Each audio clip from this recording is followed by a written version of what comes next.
푸른밤 종현입니다.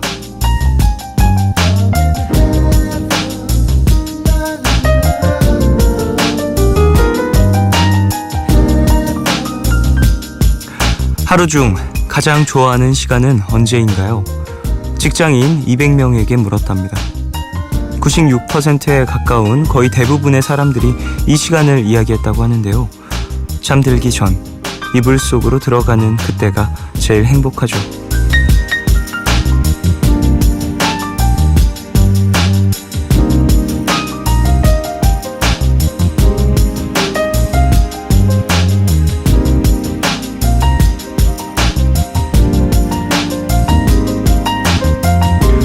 아마 공감하는 분들 많이 계실 텐데요. 이불 속에 몸을 숨긴 채로 책을 읽는다거나 음악을 듣는다거나 영화 혹은 드라마를 본다거나 좋아하는 무언가를 곤히 즐기면서 자연스럽게 잠으로 빠져들 수 있는 그 시간만이 주는 나른함이 있죠.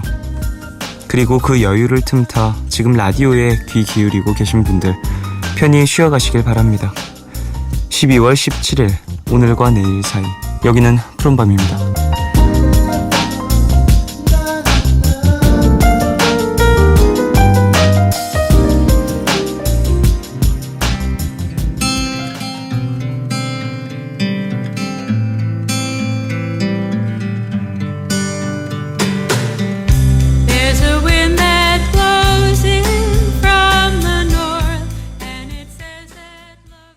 12월 17일 토요일 오늘 첫 곡으로 들으신 곡은 영화 비포 선라이즈에서 케이스 브룸의 Come Here 였습니다. 이리 오셔서 좀 쉬다가 푹 주무시라고. 자, 오프닝에서 직장인 200명에게 물은 조사 결과도 함께 나눴는데요. 잠들기 전 참 행복한 기분이 들죠. 예전에 푸른밤 오프닝에서도 얘기를 해드렸던 적 있는 이야기인데 아침에 어떠한 기분은 잠들기 전에 했었던 마지막 생각에 좀 연장선이 되는 경우가 있다라는 얘기를 예전에도 했었던 기억이 나거든요. 이때를 좀 기분 좋게 좀 내일은 어떻게 또 버텨내냐 이런 생각보다는 오늘도 수고했다 혹은 이 노래 진짜 좋다 기분 좋다 편하게 자야지 이런 좀 가벼운 마음, 긍정적인 마음으로 잠들면 눈 뜰 때도 조금 더 기분 좋게 뜰 수 있다라는 얘기를 전해드렸었는데 그런 작용이 푸른밤에서 좀 잘 됐으면 하네요. 가족분들 들으시면서 편하게 주무시길 바라겠습니다. 자, 토요일입니다. 미드나잇 스포일러 함께하는 날이고요. 영화 전문기자 신기주 기자님 오십니다. 3부는 여러분의 이야기와 신청곡들로 채워지는 너희 얘기 그리고 푸른밤으로 이어지고요. 방송 중에 참여 원하시는 분들은 짧은 건 50원, 긴 문자와 사진 첨부 문자 100원이 추가되는 샵 8000번으로 사연 보내주세요. 무료인 미니비니 어플로도 참여 가능합니다. 푸른밤에서 드리는 선물 소개해드리겠습니다. 내일도 빛나는 마스크, 제이준에서 마스크팩, 예뻐지는 즐거움 페이스인 페이스에서 수분크림과 마스크팩을 드립니다. 푸른밤은 좋은 책 신사고, 이브자리, 메르세데스 벤츠코리아, KB국민카드, 서울사이버대학교, 유록스, 퓨어그린, 을지대학교와 함께합니다.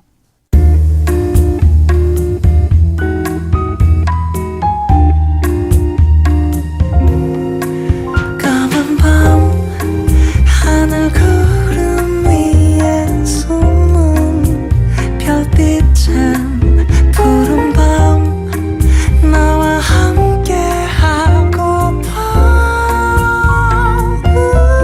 아름다운 이 기억에 너와 나 조심스레 두 손을 잡아. 푸른 밤 함께 있고 싶은데. 푸른밤 종현입니다.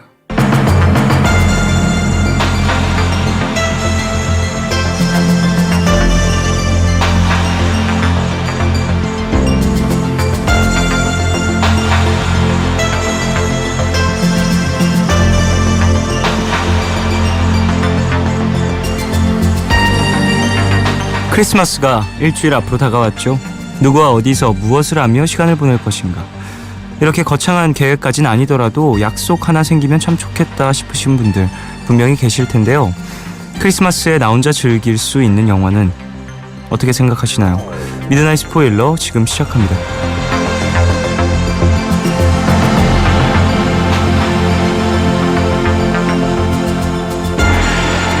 자, 영화 경영, 경제, 건축 인터뷰 전문 기자 신기주 기자님 어서 오십시오. 안녕하세요. 네, 안녕하십니까. 안녕하세요.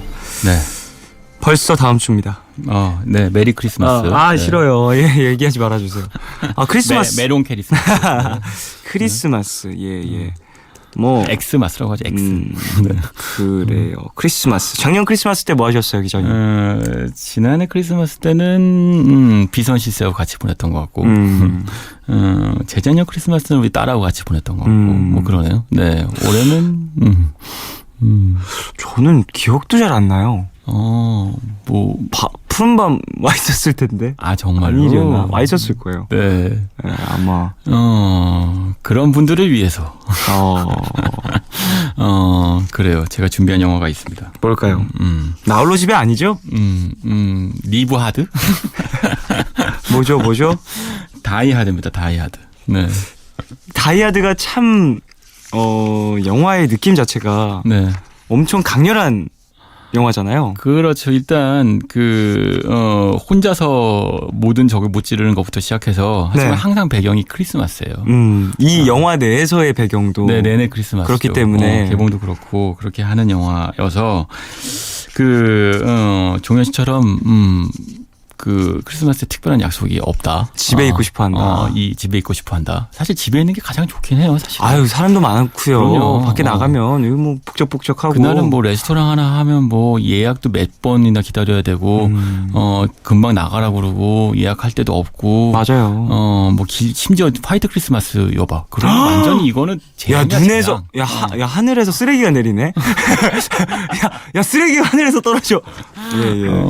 정말 그러면 다이하드가 아니고 다이 그러죠. 다이. 정말 그냥 집에 있는 게 가장 편한데. 맞아요. 뭐 저와 같은 집에만 생각을 있으면 가지신 심심하잖아요. 그렇습니다. 그래서 이 다이하드를 딱 보면 된다. 그렇죠. 맞아요. 맞습니다. 믿고 보세요. 네. 몇 분 정도는 몇 편 정도고 시리즈가 많이 나왔잖아요. 네, 일단 총 하나 둘 셋 5편이에요. 이야. 다이하드 5편까지 나왔는데 네. 러닝타임 다 합해서 작가님들이 다 더해 주셨는데 1편 131분, 2편 124분, 3편 129분, 4편 128분, 5편 96분. 5편이 가장 재미없어요. 그래서 5편이 96분입니다. 급격히 줄어들었네요. 이거 왜 갑자기 이렇게 재미없어갖고 재미가 많이 없어 빨리 끊어나 봐요. 쭉 감독도 정말 보기 싫었나? 보면서 너무 좀 빨리 이제 쭉 정주행 하다 보면 5편쯤 가다 보면 빨리 끝내야지. 그래서 그렇게 해서 다 더해서 600분 정도 나옵니다. 10시간. 네. 쭉 달리는 거죠. 그러다 보면 뭐 크리스마스가 쑥 지나가고 그냥 언제 있었냐는 듯. 사실 영화 보는 것도 칼로리 소모가 심하거든요. 피곤해요. 그렇죠. 맞아요. 피곤하기 때문에 쭉 보다가 눈 딱 감아 딱 뜨면 네. 26일인 거죠. 그렇지. 행복하다. 네, 맞아요. 그러면 이렇게 지난해 크리스마스 때 뭐 하셨대요? 그러면 다이하드. 대답할 수도 있고. 네. 다이하드라는 작품은 사실 많은 분들이 이미 알고 있는 작품이고 이렇게 좀 스케일이 큰 블록버스터라고 얘기를 하죠. 네, 그렇죠. 이런 영화들은 사실 여름에 참 많이 개봉을 하는데 네. 이 작품 자체는 작품 안에서의 시즌도 크리스마스고 맞아요. 네. 개봉도 그쪽에서 그쯤에 한다고 얘기를 해주셨어요. 이거는 어찌 보면 새로운 전략이 될 수도 있겠네요. 사실은 크리스마스 시즌도 사실은 그 영화의 흥행 시즌일 수도 있는데 네. 그때 흥행 공식들이 있잖아요. 뭐 여름에는 큰 블록버스터, 겨울에는 달달한 사랑 로맨스물, 우리는 안 보는 거, 그거. 네. 그런 영화들을 싫어하는 우리 같은 남자 관객들을 위해서 등장하죠. 다이하드. 보지 않겠어요? 네. 사실 이 영화 여자친구와 같이 보러 갔다가는 크리스마스 망치고 곧바로 살짝 간과한 게 있어요. 그런 사람들은 극장을 안 가요. 그런 사람은 극장을 안 가요. 극장 잘 안 가는데. 근데 문제는 다이하드 1편이 개봉했던 때가 1988년이에요. 정말 88 저는 올림픽. 없을 때예요. 저는 90년생이에요. 이럴 수가. 브루스 윌리스, 이야. 네, 그러니까 이제 종현 씨 태어나기도 전에 개봉했던 바로 그 영화, 그 종현 씨 태어나기 전에는요, 그러니까 케이블 텔레비전이 없었대요. 그렇군요. 네, 맞아요. 그때는 자동차도 없었어요. 있었구나, 자동차는. 그래갖고, 요 시절에는 비디오 정도 있었던 시절이기 때문에, 비디오도 사실은 보급이 많이 되어 있지 않았죠. 그러니까, 그 크리스마스를 보내고 싶은 솔로들은 극장 가면 볼 영화가 다이하드였던 거죠. 그러니까 다이하드가 요 시즌에 그건 뭐 미국도 마찬가지 상황이었을 테니까 그러니까 지금처럼 홈 엔터테인먼트가 그렇게 발달되지 않았던 시즌 텔레비전이 요만했던 시절이니까 네. 그러기 때문에 그때 요 시리즈는 정말 히트작이었을 수도 있겠다 싶어요. 특히 우리처럼 달달한 러브 액츄얼리 이런 거 안 좋아하는 관객들한테 물론 봅니다만. 네, 안무적하고 싶어하는 다이하드가 정말 즉효약이었던 거죠. 그렇군요.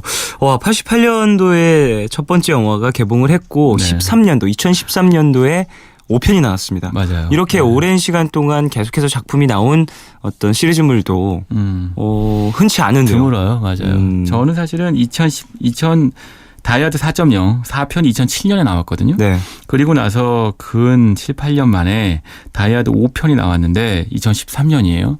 요때 다이하드 5편이 나올 때 정말 뭉클했어요. 저는 정말 88년도 때부터 봤던 영화가 2013년도까지 이어지고 있는 거니까 네. 정말 감개가 무량했죠. 뭔가 나의 청춘과 함께 성장한 맞아요. 듯한 기분도 들 것 같고. 이런 거 보면 우리 아버지 어머니가 자꾸 배너 좋아하시는 이유를 알 것 같아요. 어떤? 배너요. 배너. 얼마 전에 다시 개봉하지 않았나요? 그죠. 배너 배너의 이제 리메이크가 돼서 나왔는데 우리 아버지 어머니 어렸을 영화 얘기하면 그때 배너가 그렇게 재밌었지. 근데 저는 그게 글래디에이터보다 재미없는데 싶지만 이 어머니 아버지 세대한테는 그 배너가 정말 가장 큰 블록버스터 영화인 거죠. 마찬가지로 다이하드는 저하고 같이 늙은 어떤 주인공 중에 한 명 같아요. 근데 참 이렇게 긴 텀을 두고 시리즈가 제작된 작품이 있었나요? 1, 2편을 제외하고는 거의 10년 텀인데요. 네. 예. 사실은 다이하드가 1988년, 다이하드 2가 1990년, 다이하드 3편이 1995년이니까 말하자면 그 시절에 80년대 후반부터 90년대 초반까지를 풍미했던 네. 아놀드 슈왈제네거나 또는 멜 깁슨 같은 형태의 액션 히어로들하고 비슷한 궤를 달려요. 그때 리셀 웨폰 시리즈도 있었고, 예. 슈왈제네거 나오는 많은 액션물들이 있었는데, 요즘이야 그 시장이 완벽하게 마블의 히어로물 시장으로 대체됐지만, 당시만 해도 액션물이 대세였죠. 남성 관객들한테는. 네. 그 중에서도 아놀드하고 멜 깁슨하고의 좀 차이점이 있었어요. 멜 깁슨의 리셀 웨폰 시리즈부터 한번 얘기한 적이 있는데, 이 시리즈는 정말 베트남 참전 용사고, 네. 잭 리처예요, 잭 리처. 한마디로 정말 완벽한 살인 병기인 주인공이라면 아놀드 슈왈제네거는 그냥 보기만 해도 압도적이잖아요. 맞아요. 근육부터 덩치부터. 근데 반면에 다이하드의 주인공인 이제 브루스 윌리스만 해도 그런 인물이 아니에요. 이 브루스 윌리스가 연기한 다이하드의 주인공 존 맥클런님만 해도 이 인물이 사실은 그냥 평범한 뉴욕의 경찰이거든요. 그러니까 뉴욕 경찰에 갖고 있는 우리의 스테레오타입 이미지가 있어요. 그 경찰차에서 대기하죠. 도넛과 커피를 맞아요. 함께. 그래서 배만하고 살찌고. 그러니까 물론 그런 건 아니지만 어떠한 이 미디어라든지 네. 그쪽에 비춰지는 어떤 캐릭터의 느낌이 네. 항상 그런 쪽으로 많이 비춰지죠. 그렇죠. 그러니까 뉴욕 경찰이라는 게 그렇게까지 그 완력이 강하고 총 잘 쏘고 이런 인물이 아닌데 존 맥클레인이라는 인물은 그런데 여기서 이제 아놀드나 멜 깁슨과 어깨를 나란히 하는 액션 히어로물의 주인공이 당당히 등극을 했던 거죠. 그게 이 다이하드 시리즈의 특징이기도 해요. 그렇군요. 경찰을 주인공으로 하고 있다. 현 경찰인가요? 저는 사실 다이하드 시리즈를 보지 않았습니다. 한 편도요? 네네. 한 편도 이번 크리스마스 때 보시면 되겠네. 네. 그러면 24일 가고 26일로 바로 점프야. 네, 그러면 바로 됩니다. 이 네. 주인공은 현직이 경찰관인가요? 아니면은 이 주인공은 현직 경찰관인데 네. 그 경찰들한테는 관할권 지역이라는 게 있잖아요. 그렇죠. 뉴욕 경찰인데 1편 그 다이아드 1편에서는 LA로 넘어가요. 로스앤젤레스에서 사건이 벌어집니다. 왜냐하면 그 뉴욕 경찰인 존 맥클레인의 아내가 그 LA에서 어떤 회사에 다니거든요. 네. 그러니까 그 회사에 다니는 아내를 보기 위해서 비행기를 타고 넘어오죠. 크리스마스 날 일부러. 네. 근데 이 아내하고는 사실은 좀 그 불화가 있었고 그래서 아내한테 잘 보이기 위해서 일부러 뉴욕에서 LA로 넘어오는데 특이한 거는 이 그 LA에 있는 그 빌딩의 이름이 나카토미 빌딩이에요. 네. 그러니까 그리고 일본 기업가들이 경영하는 회사죠. 그러니까 당시 1980년대에 이때 일본도 버블 경제 상태에 있었으니까 일본 경제가 굉장히 잘 나가던 때예요. 그러니까 미국인들이 느끼는 일본에 대한 어떤 이미지 이런 것들이 다이하드에 내내 보여지고 있어요.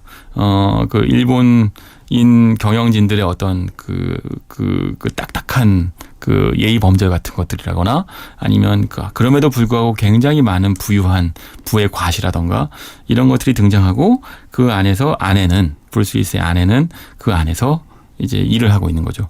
그런데 이 건물로 일군의 테러리스트들이 난입해서 건물을 장악하고 인질들을 잡게 되는 거죠.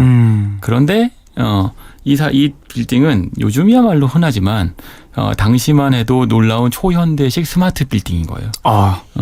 뭐 자동 차단기 이런 것들 막 나오나요? 맞아요. 그때만 해도 정말 거의 인터스텔라 수준의 비주얼이에요. 그러니까 이름을 말하면 뭐 이름이 딱 인식되고 그리고 그거 덕분에 이제 건물 안에 몇 명이나 있고 각 층에 누가 있는지를 알 수 있는 스마트 빌딩인 거죠. 요즘도 안 되지 않습니까? 그 정도는? 그러니까 요즘도 되지만 쉽지 않죠. 그런 비용의 문제겠죠. 근데 사실 나카토미 빌딩은 일본 기업의 건물이었고 그러니까 일본의 그 첨단 기술이 도입된 어떤 건물인의 상징이었던 거예요.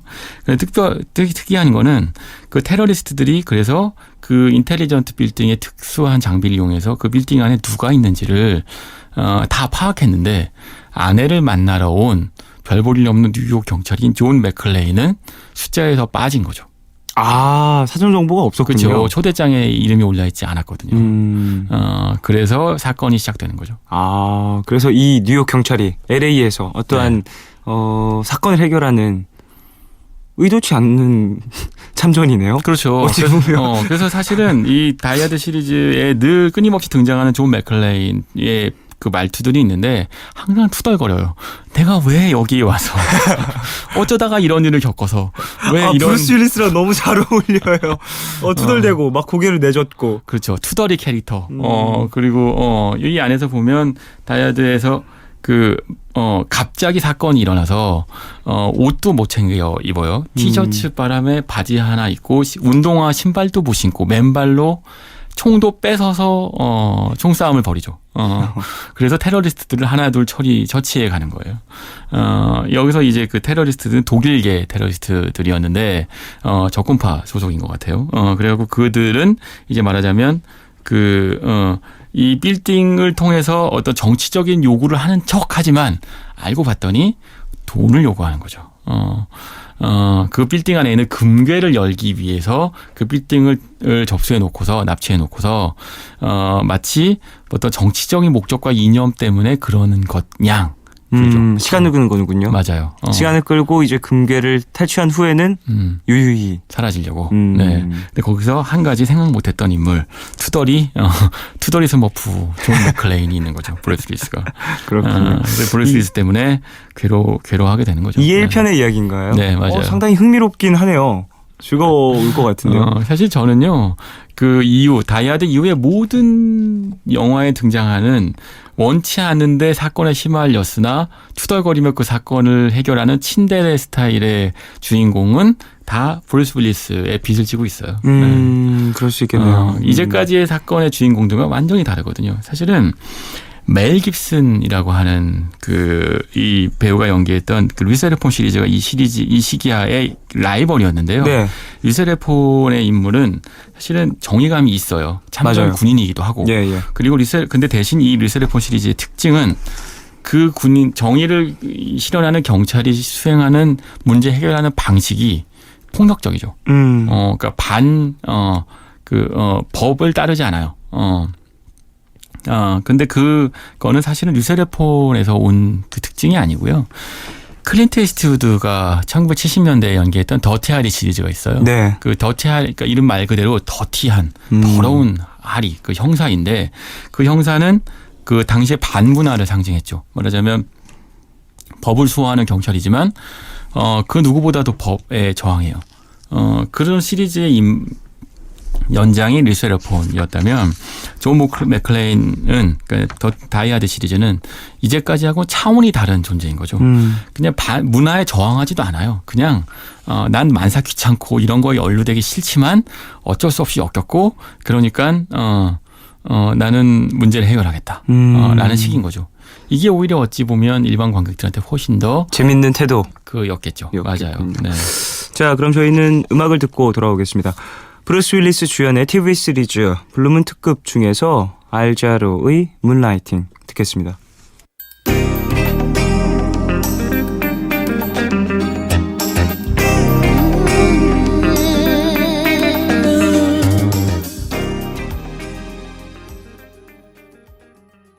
NBC FM for you. 하나, 둘, 셋. 푸른 밤 종현과 함께 1000 day 그 별 아래 우리 1000 time 가장 완벽한 키스 우리 둘만의 키스 푸른 밤 어느덧 우리 1000 day 언제나 여기에 있어줘 웃을 수 있게 꿈꿀 수 있게 푸른 밤. 네. 알자로의 문라이팅 듣고 왔습니다. 저는 이 TV 시리즈를 보진 못했습니다만 블루문 특급이라는 이 TV 시리즈 때문에 브루스 윌리스가 많은 인기를 얻었고 네. 그 인기의 또 발판으로 네. 다이하드로 빵 떴다. 이런 이야기도 하시더라고요. 맞아요. 1980년대를 풍미했던 시리즈인데 블루문 특급은 블루문 탐정사무소라는 곳이 배경이고 네. 이제 시비 셰퍼드라는 여배우가 같이 나와서 탐정 역할을 했었죠. 근데 여기서도 역시 투덜이에요. 그러니까 존 맥클레인이라는 캐릭터에서 이 캐릭터에 가장 적합한 배우였던 거죠. 그러니까 이미지가. 네네네. 그래서 이제 다이하드로 이른바 TV 시리즈의 주인공에서 블록버스터의 액션 히어로로 거듭나게 된 거죠. 자, 1편에 대한 이야기는 좀 많이 나눴습니다. 1편을 개봉했을 당시 브루스 윌리스의 나이가 33. 야, 네. 33세. 네. 이때만 해도 이제 저는 지금 포스터 사진을 쭉 보고 있는데 야, 멋있어요. 네. 물론 제 머릿속에 가장 강렬하게 남아있는 브루스 윌리스의 이미지는 다이하드 4예요. 4.0. 예. 네. 4.0에서의 그 이미지가 좀 더 강하게 저에게 남겨져 있긴 합니다만 네. 야, 1편, 2편 이때 비주얼은 청춘 스타 느낌인데요. 아주 젊을 때이기도 하겠고 네. 그리고 여전히 아직 머리숱이 많을 때이기도 했고 네. 그러다 보니까 이때가 사실 브루스 윌리스의 전성기겠죠. 네. 당시의 아내는 그 드미 무어 사랑과 영혼에 나오는 거 바로 그 청초한 여인. 예. 드미 무어였고 사실은 헐리우드 스타로서의 전성기를 누리게 되죠. 2편 이제 그 1990년에 개봉한 다이하드 2는 당시에 그 액션 감독으로 가장 유명했던 레니 할린이 연출을 했었는데 네. 그냥 그 1편하고 거의 포맷이 똑같아요. 다만 배경이 바뀌어요. 배경이 이번에는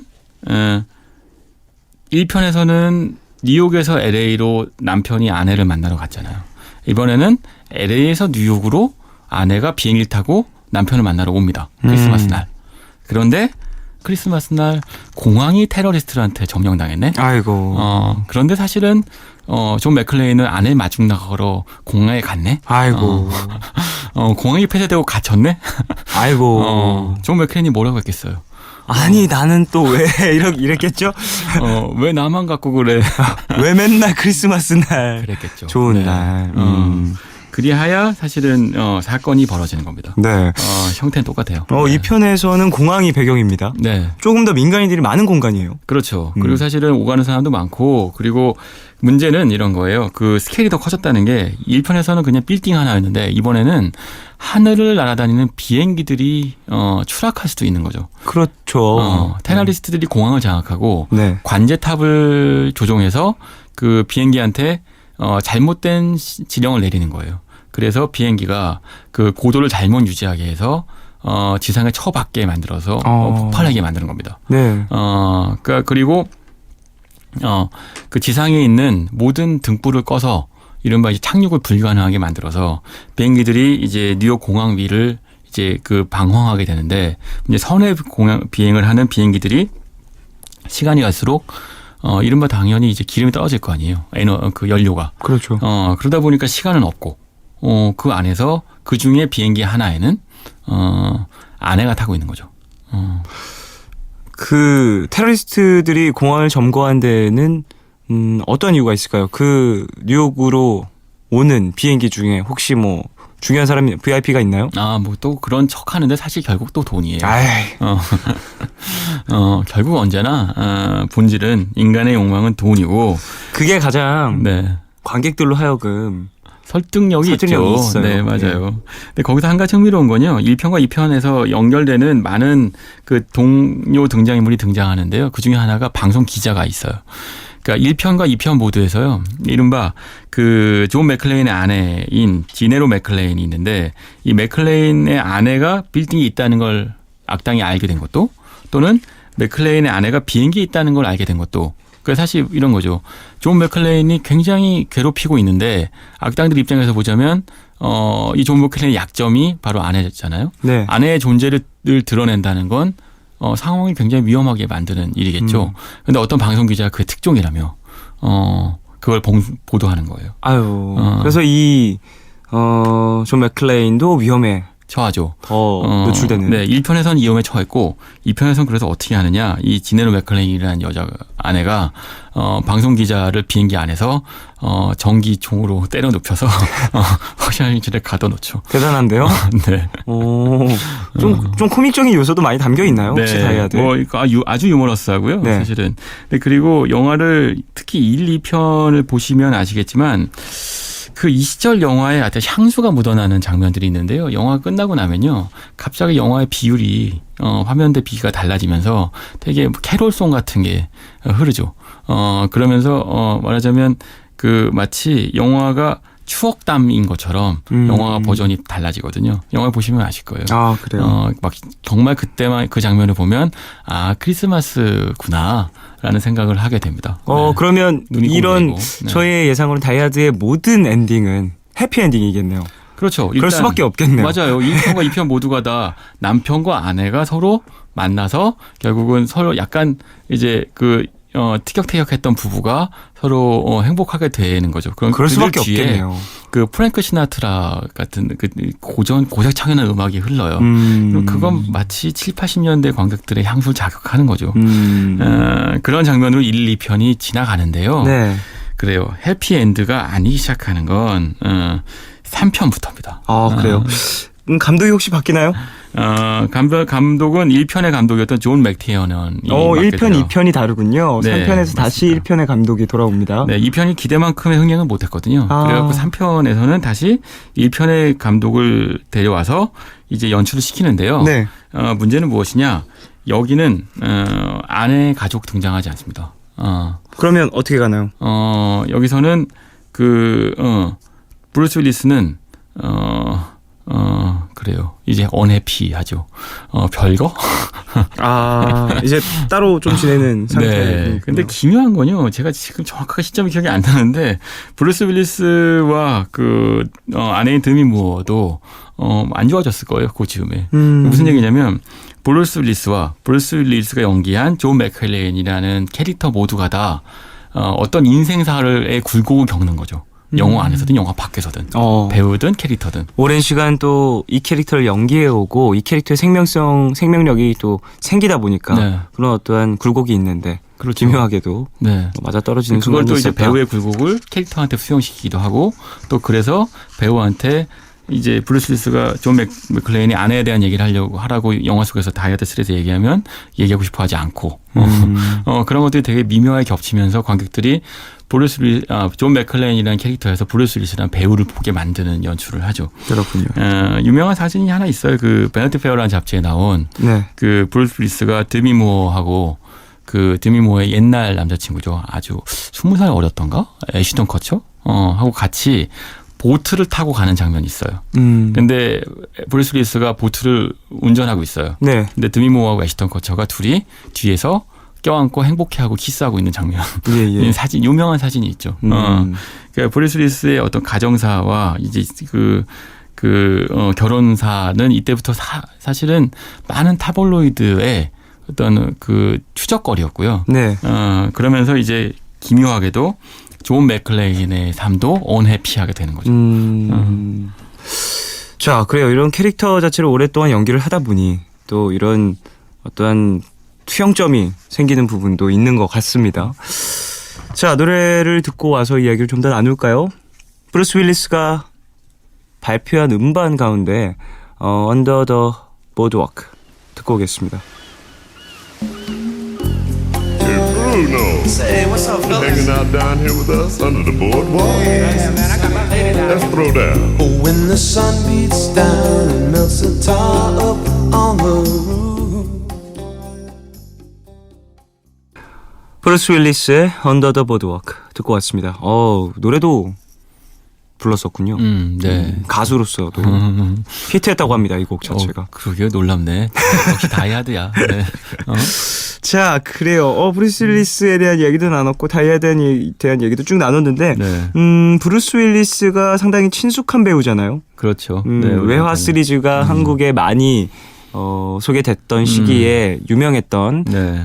배우이기 때문이기도 한 것 같고 재밌는 그리고 멋진 작품들을 많이 찍은 배우여서 그런 것 같기도 합니다. 네, 맞아요. 우리에게는 좀 아마겟돈, 제오원소 이런 작품들이 인상 깊게 남아 있을 것 같아요. 다이아드는 물론이고요. 저는 브루스 윌리스에 대해서 가장 인상 깊게 본 영화는 식스센스였어요. 아, 예.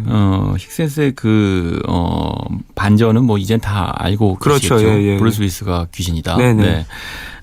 그런데 이 영화가 특이한 건 마지막 막판의 반전도 엠나 샤야말란 감독이 만든 반전도 놀라웠지만 이때까지만 해도 브루스 윌리스는요 여전히 액션 스타의 이미지가 강했어요. 그러니까 이런 식의 미묘한 감정 연기를 섬세한 감정 연기를 해낼 거라고 생각하지 못했거든요. 근데 식스센스에서 바로 그런 모습 연기를 해내죠. 네. 그러니까 이제 둔탁한 아저씨에서 상처받은 영혼과 중년의 모습을 보여주기 시작하면서 그러면서 이어지는 신시티, 서로게이트, 럭키 넘버 11, 컬러 오브 나이트 이런 등등 영화들에서와 또 오원소나 아마게돈이나 이런 액션 블록버스터들을 오갈 수 있는 영화로 배우로 거듭나게 됐는데 네. 결정적인 것이 식스센스였던 것 같아요. 저는 사실 연기를 참 잘하는 배우다라고 지금도 생각이 드는데 아마 말씀하신 것처럼 아마겟돈이나 제오원소나 말씀하신 식스센스 이런 작품들을 더 먼저 접했기 때문은 아닐까라는 생각도 듭니다. 그럴 수도 있어요. 저는 아마겟돈에서 너무 멋있었어요. 아마겟돈에서 그쵸 마지막에 영웅적으로 너무 미국적이야. 엔딩이 아예 미국이야. I don't wanna be so thing. 미국기가 네. 화면 가득 나올 것 같은 미국이 지구를 구했다. 근데 마이클 베이 영화잖아요. 네. 트랜스포머 만든 감독이에요. 마이클 베이. 네. 마이클 갑자기 좀 딴 길로 새고 있기는 합니다만. 그때만 해도 그래도 그나마 나았지. 네. 마이클 베이는 폭발시키는 걸 상당히 좋아하잖아요. 뭐든 다 터뜨리고 빵빵빵빵빵. 그러니까 인터넷에서는 마이클 베이식 연출이라는 농담이 있을 정도로. 그렇죠. 네. 사실은 브루스 윌리스는 진화한 배우고 마이클 베이는 퇴행한 감독이고 뭐 그렇게 정리할 수 있습니다. 그렇군요. 자, 여러 작품을 거치긴 했습니다만 그래도 브루스 윌리스가 계속해서 이 다이아드를 놓지 않는 이유가 있을 것 같아요. 어떤 순간부터는 브루스 윌리스 스스로도 다이아드 시리즈에 대한 깊은 애정을 갖게 되었던 것 같아요. 네. 그러니까 자신의 출세작이기도 했고 존 맥클레인이 갖고 있는 성장 나이듦 이런 것들과 자신의 나이듦이 그 겹치죠. 이른바 페르소나가 되는 것이어서 예. 그래서 결국은 95년도에 다이아드 3편이 개봉하고 나서 무려 12년 만에 13년 만에 2007년에 다이아드 4편 4.0이 개봉하게 되는 거예요. 엄청난 시간이죠. 네. 그 사이 동안 정말 브루스 윌리스는 온갖 일을 다 겪고 뭐 이혼도 하고 뭐 이연 식스센스도 찍고 무슨 영화도 찍고 이런 다음에 갑자기 4.0 웬일이니? 뭐 이렇게 되는 거죠. 네. 근데 왜 이 영화는 4.0이에요? 갑자기? 사실 이 영화는 더 이상 크리스마스가 배경이 아니에요. 그리고 이제 그 미국 독립기념일에 그리고 이때 더 이상 테러리스트들이 뭐 공항을 뭐 점령하거나 뭐 그 빌딩을 점거하거나 이런 식이 아니에요. 이제는 미국의 인터넷 통신망을 장악하는 거죠. 아, 사이버 테러인가요? 그렇죠. 맞아요. 네. 사이버 테러라니 트렌디하네요. 네. 근데 사실은 뭐 아시겠지만 88년도에 33세였던 존 맥티어난 존 맥클레인이 당시 컴퓨터 같은 것도 쓸 줄 몰랐던 분이실 텐데 사이버 테러라는 거에 대한 이해를 할 수 있었겠어요? 네, 사실은 힘들었겠죠. 그러니까 사실은 이 영화 안에서 그 기묘한 건요. 배경은 사이버 테러인데 그 사이버 테러를 무찌르는 사람은 디지털이 아니고 아날로그적 인물인 거예요. 그래서 가장 아날로그적이면서도 이런 상황에서 얼매이고 싶지 않아서 투덜투덜 될 만한 어떤 캐릭터. 그건 존 맥클레인인 거죠. 그러니까 여긴 배경에 있는데요. 사실 다이아드 4.0의 시나리오는요. 네. 다이아드를 위해서 쓰여진 시나리오가 아니었어요. 아, 그래요? 그냥 잘 짜여진 시나리오였고 그러니까 이걸 갖고 뭐 어떤 액션물로 새로 만들 수도 있었죠. 예를 들면 뭐 제이슨 본을 주인공으로 한 시리즈로도 사이버 테러 같은 것들을 놓고 이 영화를 만들 수 있었는데 시나리오를 풀고 봤더니 아날로그적인 어떤 주인공이 필요하고 그 인물이 어쩔 수 없이 사건에 휘말리고 그리고 그 순간에 누군가 말하자면 여기서는 그 저스틴 롱 연기한 맷 파렐이라는 영화 속 캐릭터인데 컴퓨터 천재인 해커와 같이 다니면서 사건을 해결해야 해요. 그러니까 이런 캐릭터를 놓고 봤더니 이게 사실은 다이아드하고 굉장히 잘 어울리는 시나리오였던 거죠. 예. 그래서 결국 다이아드 4편의 시나리오로 채택이 됩니다. 그러면서 4.0으로 개봉하게 되었던 거고요. 그때부터 자연스럽게 이제 시리즈가 리부팅 된 거죠. 그때 그러다 보니까 말씀드린 것처럼 이제 이 4.0의 배경은 크리스마스가 아니고 7월 4일 미국의 독립기념일이 된 거예요. 그러나 이미 우리는 여전히 다이아드 하면 크리스마스라고 생각하게 이미 되었죠. 그렇군요. 리부트가 됐다라고 말씀을 해주셨는데 그러면 어떤 스토리 자체도 조금은 설정 변경이 생기나요? 12년이라는 시간이 흘렀으니까 자연스레 영화 안에서 우리가 보지 못한 시간들도 자연스레 흘렀을 그렇죠. 테니 네. 예, 뭔가 변한 부분이 있을 텐데. 결정적인 것은 그 다이아드 4.0에서 존 맥클레인의 아내는 등장하지 않습니다. 흔적조차 사진로나 등장하나? 그리고 이제 더 이상 그 존 맥클레인의 아내는 이혼했고 이제 맥클레인이라는 성을 쓰지 않아요. 아, 그래요? 네. 이제 미국에서는 이제 아내가 남편의 성을 따라 쓰니까 그러니까 이혼한 거죠. 그런데 이제 딸이 등장해요.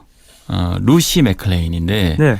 루시 맥클레인이 처음에는 아빠의 성을 쓰지 않고 제나로라고 자기 엄마의 성을 따랐습니다. 아빠에 대한 굉장한 반감과 를 갖고 있죠. 왜 항상 그럴까요? 영화에 나오는 아빠들은 왜 이렇게 자식이 뭐 이렇게 못하는 걸까요? 그래야 화해할 수 있으니까 아. 스토리가 나오니까. 네. 그래야 구하면서 난 널 정말 사랑한다라고 그게 속삭일 수 있으니까. 뭐 그렇죠. 폭발할 때 이렇게 안아줄 수 있고. 그리고 사실 더 많은 아빠들이 딸들과 사실은 성이 된 다음에 소통을 잘 못하니까 그거에 대한 아빠로서의 아빠도 딸도 모두가 다 아쉬움이 있는데 그게 대중성이고 그런 대중적 코드를 건드리는 부분이 있겠고 그리고 보시면 아시겠지만 존 맥클레인이라는 캐릭터가 딸과 잘 지냈을 것 같지 않잖아요.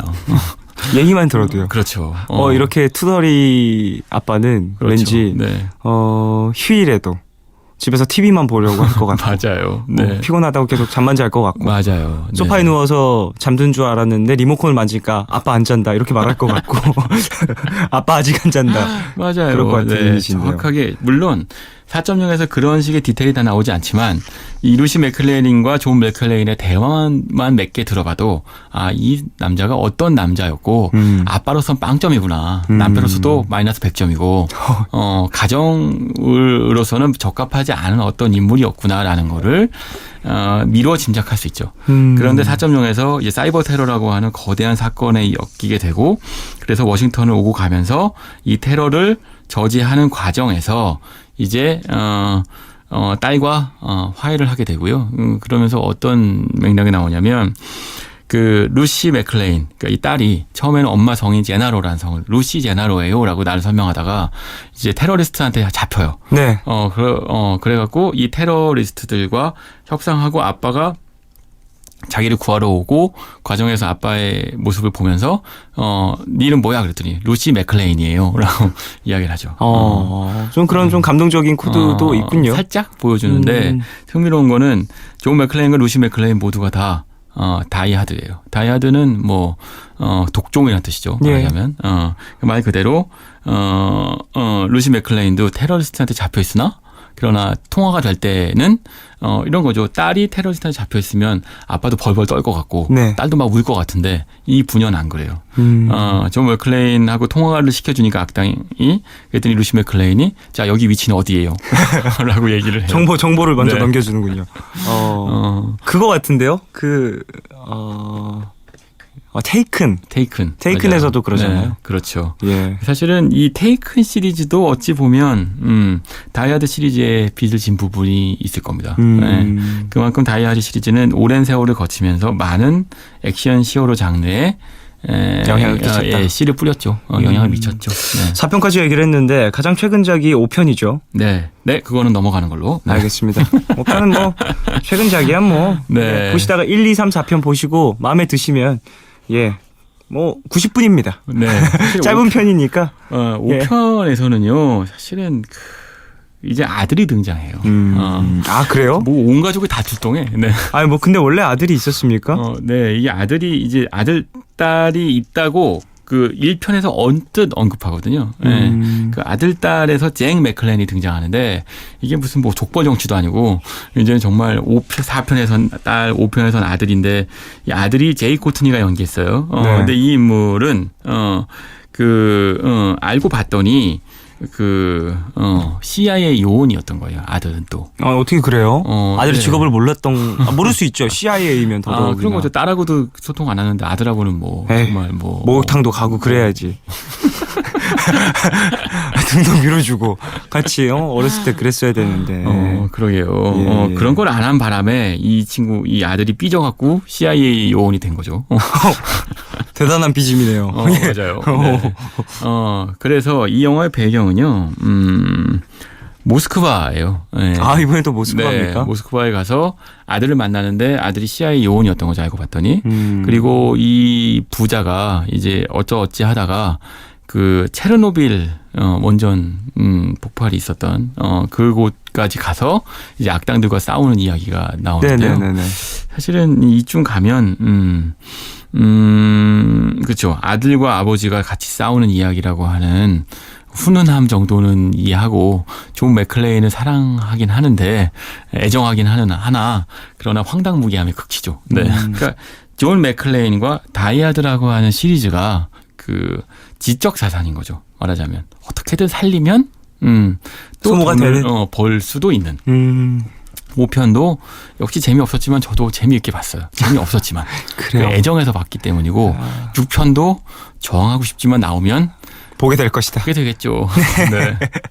그래요. 크리스마스 때 좀 심심하신 분들 한번 다이아드 보시면서 이 존 맥클레인이라는 캐릭터를 사랑하게 되보시길 바라겠습니다. 자, 기자님과 인사를 나눠야 될 것 같습니다. 광고 들으면서 기자님 보내드릴게요. 안녕히 가십시오. 네. 마트에 가도 약국에 가도 웰킵스 황사 마스크 식약처가 국내 제조 웰킵스 황사 마스크 웰킵스 황사 마스크 황사 마스크는 웰킵스 좋아요 먼지 꼭 황사 꼭꼭 웰킵스. 광고 듣고 오셨습니다. 2부 끝곡으로 아마겟돈 OST 에어로스미스의 I don't wanna miss a thing 듣고 3부로 돌아올게요.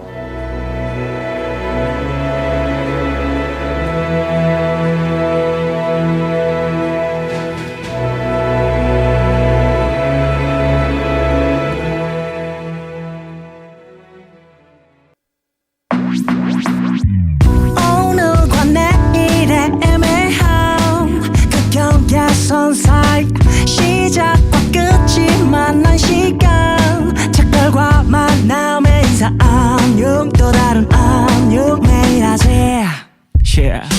널 보면 난 푸른 밤을 상상하네 널 보면 난 푸른 밤을 상상하고 들어줄래 네 두기에 내가 속삭여줄게 마치 보석을 담은 듯 반짝빛이 나는 푸른 밤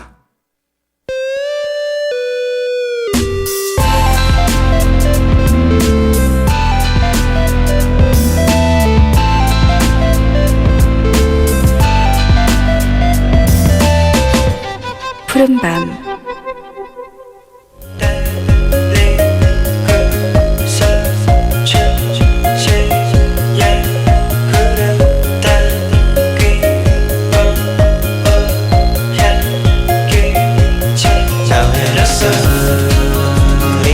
시간이 늦어서 함께 나눌 사람이 없어서 마음속에만 담아두고 있는 이야기들 이곳에서 들려주세요. 너의 얘기 그리고 푸른밤.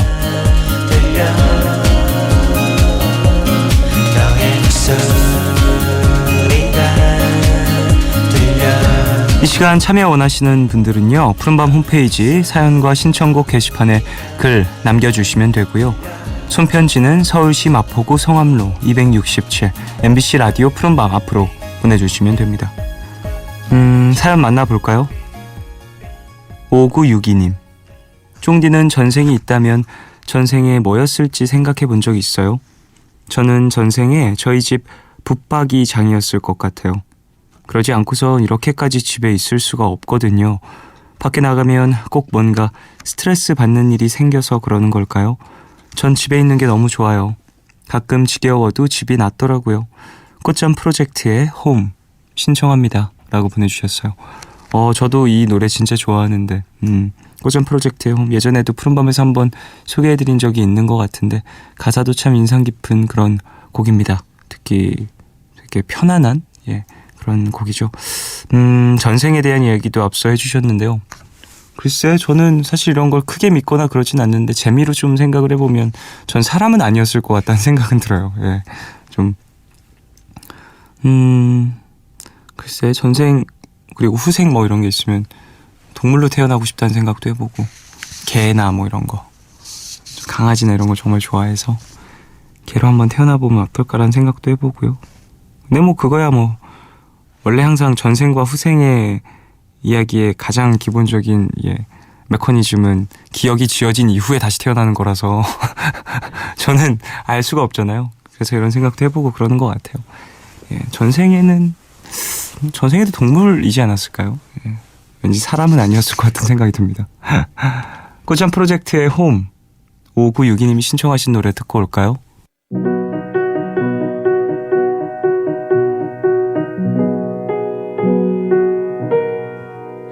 길어진 꼬마의 그림자까지도 집에 오는 풍경에 섞여 꾀지한 친구들과 함께 꽃잠 프로젝트의 홈 듣고 왔어요. 9178님 엄마랑 오랜만에 영화를 보러 가기로 했어요. 종종 같이 보러 갔었는데 그동안 시간이 많이 안 맞아서 못 갔거든요. 엄마는 항상 영화를 보러 가면 영화관의 커플들을 보면서 다음엔 꼭 남자친구랑 가라며 솔로인 저를 안쓰럽게 보세요. 전 하나도 안 부러운데 엄마랑 보러 가는 게 좋은데.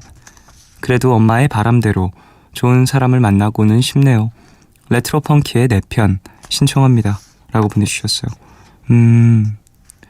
어머니와 같이 이렇게 문화생활을 즐기는 것도 참 멋진 일이죠.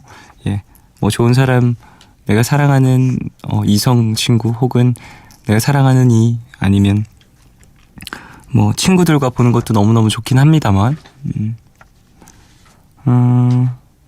앞으로도 이렇게 좋은 시간들 많이 보내시길 바라고요. 어머니의 이 바람이 물론 큰 마음이기도 하겠지만 정말로 이제 남자친구 생겨서 영화 뭐 계속 안 보러 가고 그러면 조금은 섭섭하시긴 할 거예요. 그러니까 좋은 사람 만나시더라도 어머니와도 좋은 시간 보낼 수 있는 그런 여유를 조금씩 챙겨두시길 바라겠습니다. 이수정님, 고장난 이어폰으로 푸른밤을 들어요. 고막에게는 미안한 일이지만 나쁘진 않네요. 이런 것도 바로 옆에서 들리는 것 같은 느낌이 들거든요. 망가지지 않게 조심해서 잘 들고 다닌다고 노력을 했는데 늘 왜 이렇게 되는 걸까요? WN 웨일의 고양이 사용 설명서 듣고 싶어요 라고 보내주셨습니다. 이어폰 정말 쉽게 고장나죠. 잃어버리기도 쉽고 뭐 특히 그거 있잖아요. 이어폰의 끝에 이제 스폰지라든지 그 외에 어떤 마개 같은 것들이 씌워져 있는 이어폰들, 일체형이 아닌 것들, 그런 것들은 정말 잘 없어지는 것 같아요. 그래서 저는 항상 일체형을 사요. 붙어있는 것들. 어쨌든 수리할 수 있는 방법이 있으면 어서 고치셔서 사용을 하시길 바라겠고요. 아니면 새거 하나, 연말이고 또 곧 크리스마스니까 본인에게 선물하신다 생각하시고 하나 마련하십시오.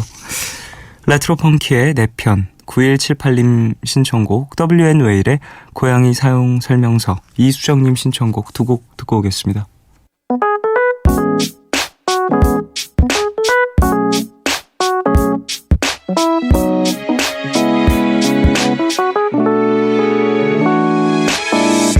또 들어대고 시끄럽게 북적이는 게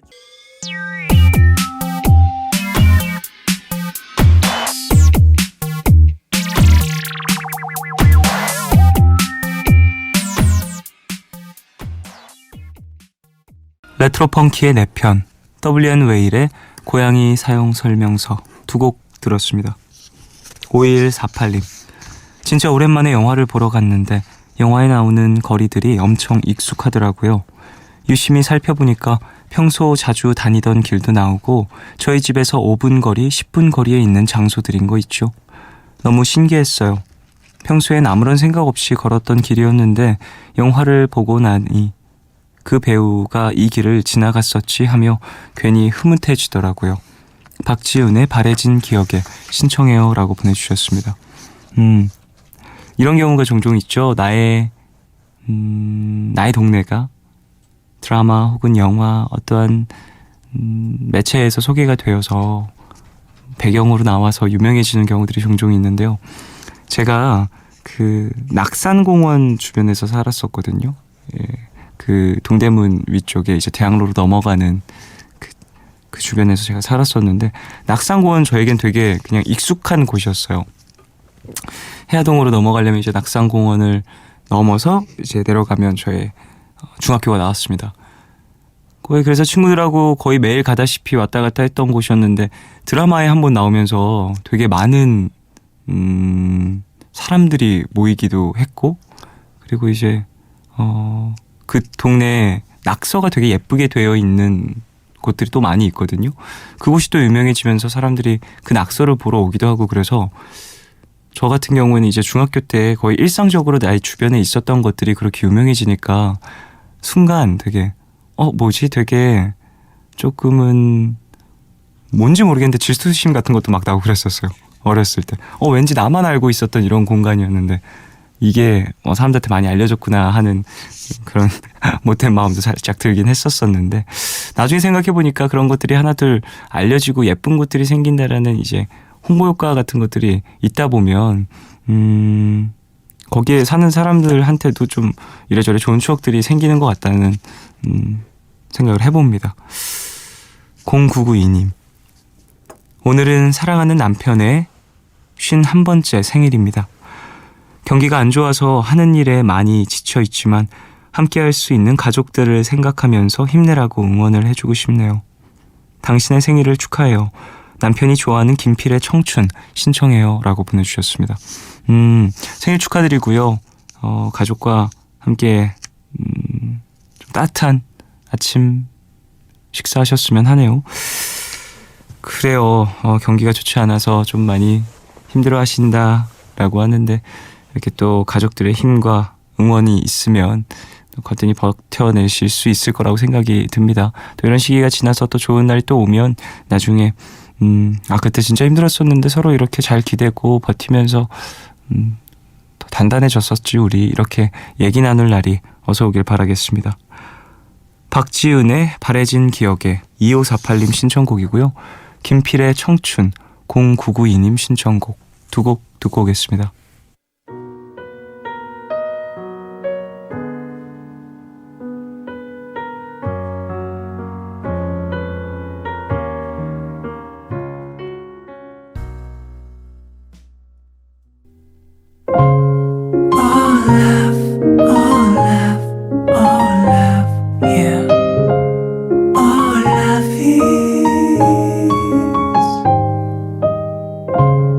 괜한 걱정하지 마. 내가 여기 있잖아. 혼자라 느낄 때 내가 여기 있잖아.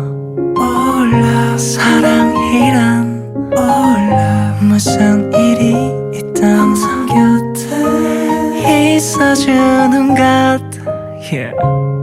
Oh love, 내게 들려줘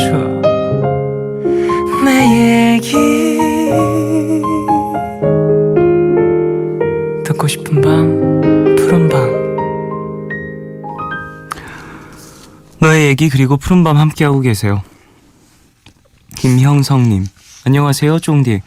저는 6년을 친한 누나동생 선후배 사이로 지내다가 올해 초 연인으로 발전한 연상연하 커플입니다.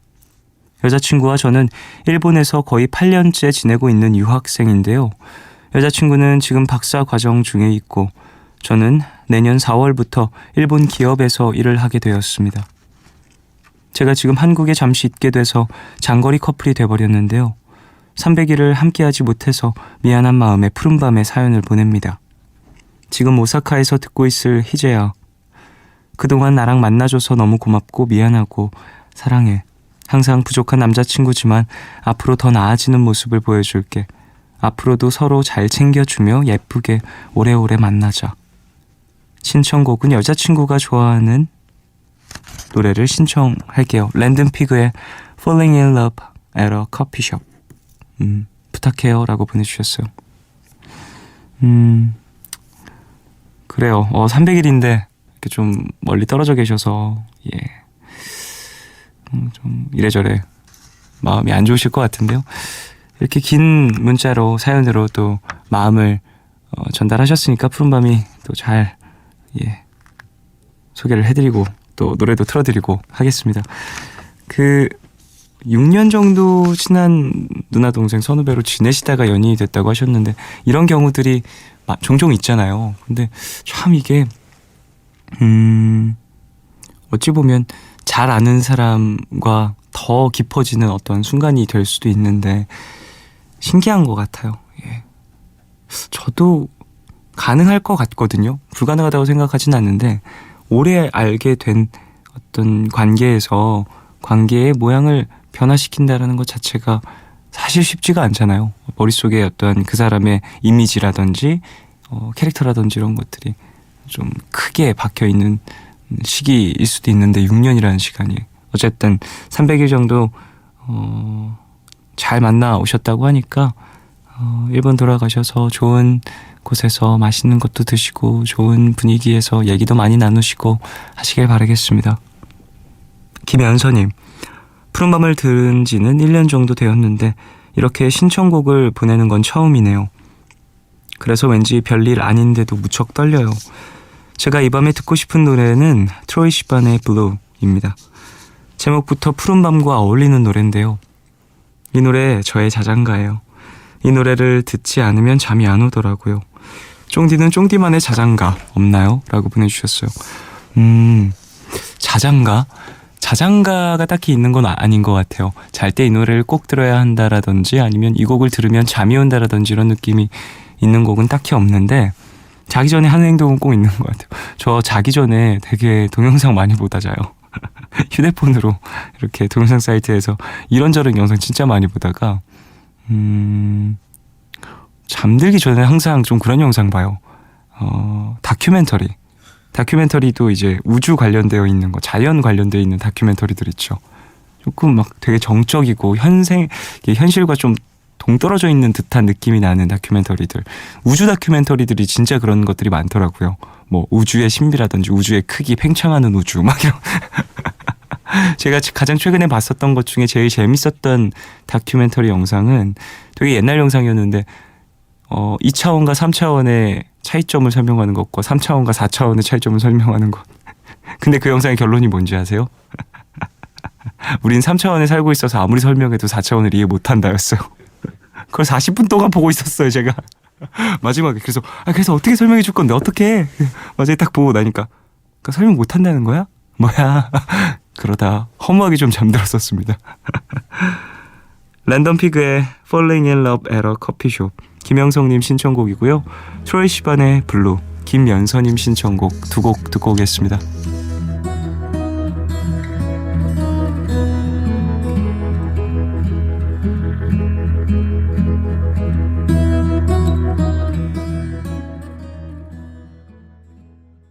네, 랜덤 피그의 Falling in Love at a Coffee Shop 그리고 트로이 시반의 블루 두 곡 듣고 왔습니다. 2052님, 쫑디 푸른밤을 통해 친구들과 선생님께 마음을 전하고 싶어서 사연을 보냅니다. 꼭 읽어주세요. 사랑하는 영신여고 2학년 1반. 이제 며칠만 지나면 우리가 3학년이 되네. 함께 쌓았던 모든 추억 잊지 말자. 너희들의 웃는 모습 내 마음속에 영원히 간직할게. 그리고 사랑과 배려를 가르쳐주신 이기용 선생님. 은혜 잊지 않을게요. 영원하자 201. 크러쉬에 어떻게 지내 신청합니다. 라고 보내주셨어요. 201인 건 2학년 1반이어서 201인 거겠죠? 예. 10반 이상까지 있으신가 봐요. 예.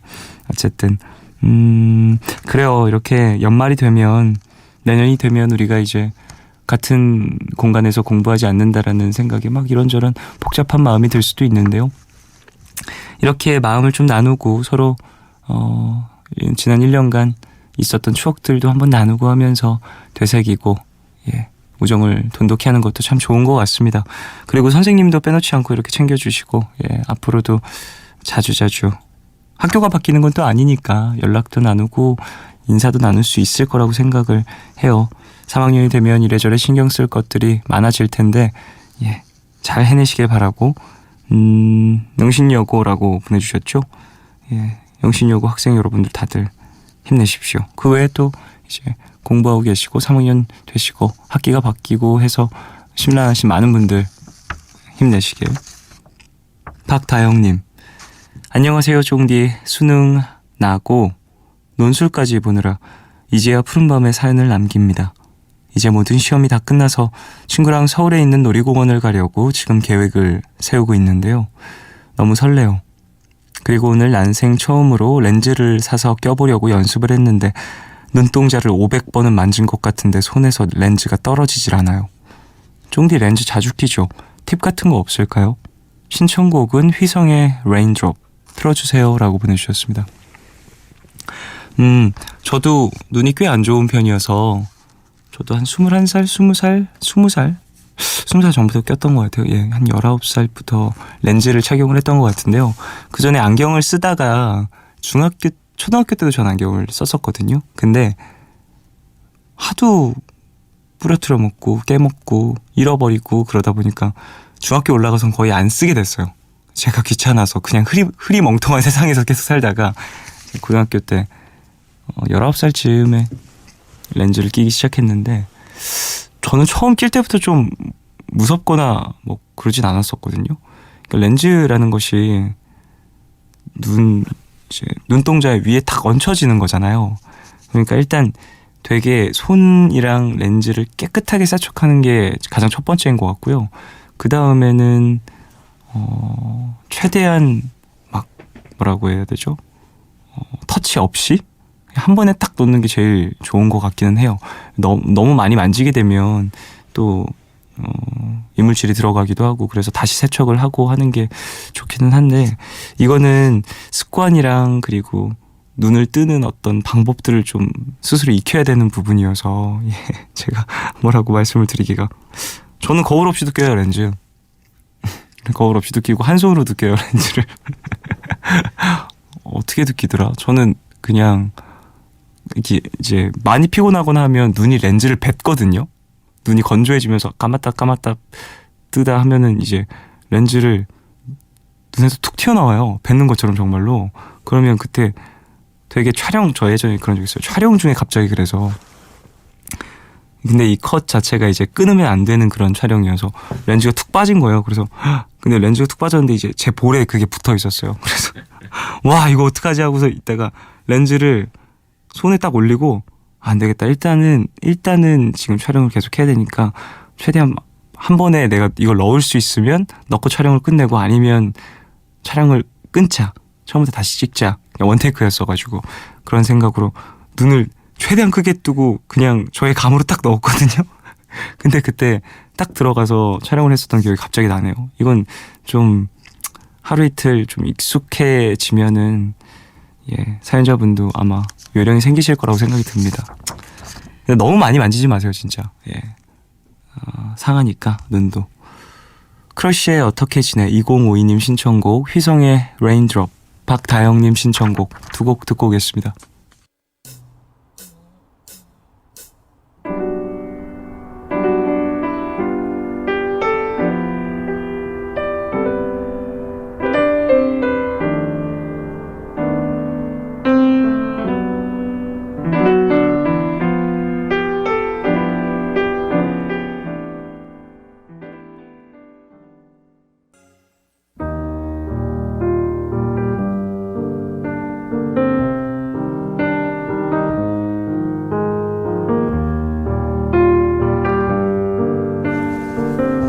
내일 너에게 푸른밤의 마지막 시간은 제가 내일을 시작하는 여러분께 드리는 곡으로 준비하고 있죠. 오늘 들려드릴 곡은 폰온 블론즈의 What's Up입니다. 폰온 블론즈는 여자 셋, 남자 하나의 보기 드문 구성으로 이루어진 4인조 밴드로 1990년대 초반에 큰 인기를 끌었는데요. What's Up은 밴드의 핵심이었던 린다 페리의 보컬이 돋보이는 폰온 블론즈의 히트곡으로 부조리한 세상에서 빈부격차를 몸소 느낀 린다 페리가 밴드를 알리기 위해 노력하는 과정에서 탄생한 곡이기도 하죠. 세상이 왜 이 모양이냐고 외치는 가사처럼 지금 처해 있는 상황이 답답하신 분들에게 위로가 되는 노래일 것 같은데요. 폰온 블론즈의 What's Up 오늘 끝곡으로 같이 들으시고요. 지금까지 푸른밤 종현이었습니다. 내일도 쉬러 와요.